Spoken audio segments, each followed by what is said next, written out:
It's amazing, really. Halloween, that is. Just the idea of it. Humans, we're intelligent creatures for the most part, but during this certain time of year, we seem to lose said intelligence. We crave the need to be scared, spooked, and terrified. I myself used to be one of these people, until that Halloween 3 years ago. Now, growing up, I searched for everything and anything that would scare me. The feeling of being scared intrigued me, that rush of blood from your heart to your head, the sound of blood pounding in my ears. My family seems to travel a lot now that I think back on it. One town to the other, state to state. I still don't know why we did. We weren't militarily involved. My dad wasn't a traveling salesman, and he also wasn't a performer. I guess my parents just didn't like to be in one place too long. They were free spirits. Or so I thought. Halloween was a weird time for us. My father was just like me. He loved being terrified, even more so than me. He even tried being a daredevil for a short amount of time. My mum, now understand, was one of the happiest people I've ever come to know. She was so nice and gentle. But for one night of the year, she changed to this pale ghostly image of a woman, drained of all colour and life. She always looked scared, constantly looking over her shoulder like something was following her. God, I miss her. And it feels like an eternity since that fateful night. It started out like most Halloweens, my dad informing me of all the haunted houses we'd be visiting, and my mother was her usual pale self. As the day progressed through, my mum began to look increasingly worse, like the life was sucking out of her. Her cheekbones were sunken, like that of a Holocaust victim, as if her skeleton was trying to rip free of the skin that held it. I just shrugged it off as usual. This was my first mistake. As my dad and I stepped into the cool autumn air, I felt the wind bite into my cheeks and turn them red. As we walked to the car, I saw my dad fall to his knees. I quickly ran to his side. His face was that of my mother's, pale and bony. He was grasping his chest and looking around, swiveling his head violently. I asked him if he was okay, and this seemed to snap him back to normal. He hastily replied that he was okay and we needed to get going so we didn't have to wait in a long line. Too bad we never made it to that damn haunted house. As we drove, the colour in my dad's face returned, but he still looked visibly scared. I asked what had happened. He just replied that he had heartburn. I, again being my carefree self, shrugged it off as we turned off the main highway onto a side road that I suppose was meant to take us to the haunted house. I felt a sudden chill creep over me. We hadn't been on the road for 5 minutes before I saw headlights.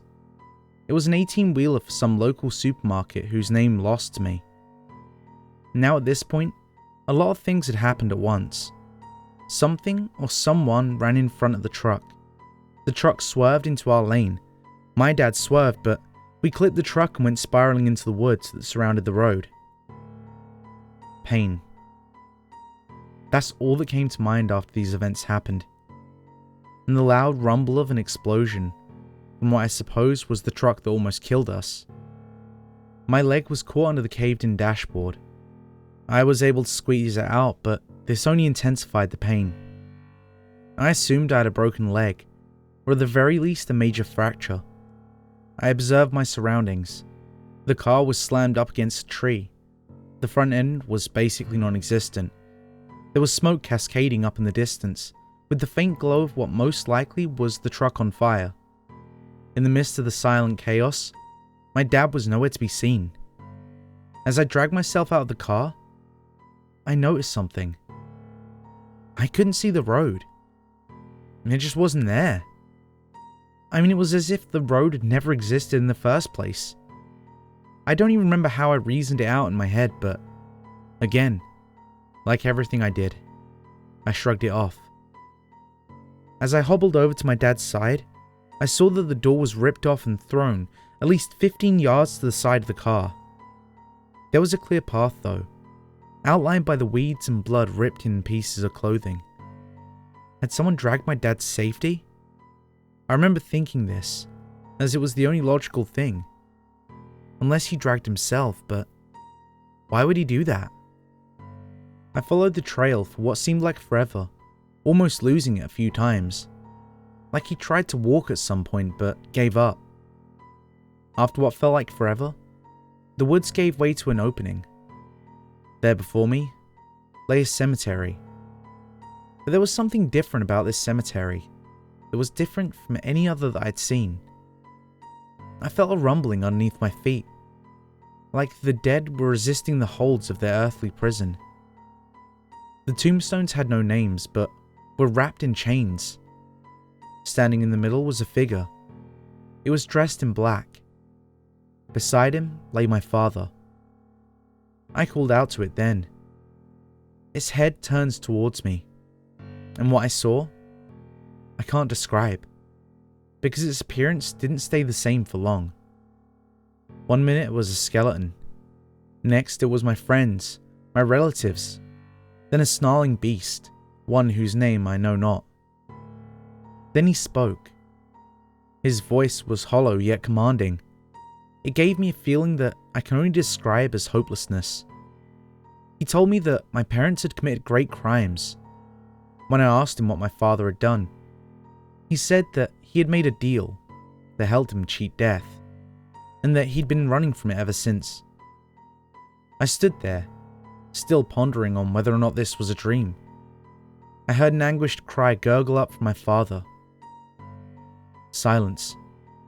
My father was nowhere to be seen. The dark figure sank into the ground, and with him went my sanity and consciousness. Darkness overtook me. I awoke on the sidewalk next to my house. My mother was gone. The house was cleared out and nobody even remembers me or my parents. Now here I am, in this hospital with the one person I love, my darling wife, Rose. Please take heed of my story and know that you cannot cheat death. There, honey, it's done, I said to Rose soothingly. Thank you, baby. Knock, knock. That must be the doctor. I walked over to the door, and there stood the doctor in his freshly cleaned bone-white jacket, looking very similar to a ghost. Tom, I know times have been tough for you and Rose, and over these past years, I feel like we've all become good friends. So it kills me to tell you, it seems the cancer is terminal. That word, terminal, it echoed through my mind. It resonated through like it was the sound of glass shattering. I understand, I said back. I understand this is hard. I'll give you two a bit to discuss. I turned back into the room and started to walk to her bed. When I then heard another knock, I backtracked to the door and opened it. I saw a man of average height, grey pinstripe suit and a black fedora. His eyes were icy blue, and it chilled me to the bone. He looked me in the eyes with a piercing stare and said, "Want to make a deal?" Thanks for sticking around to the end. And if you enjoyed today's story, make sure to leave a like. And if you want more like it, make sure to subscribe and ring the bell so you never miss a story.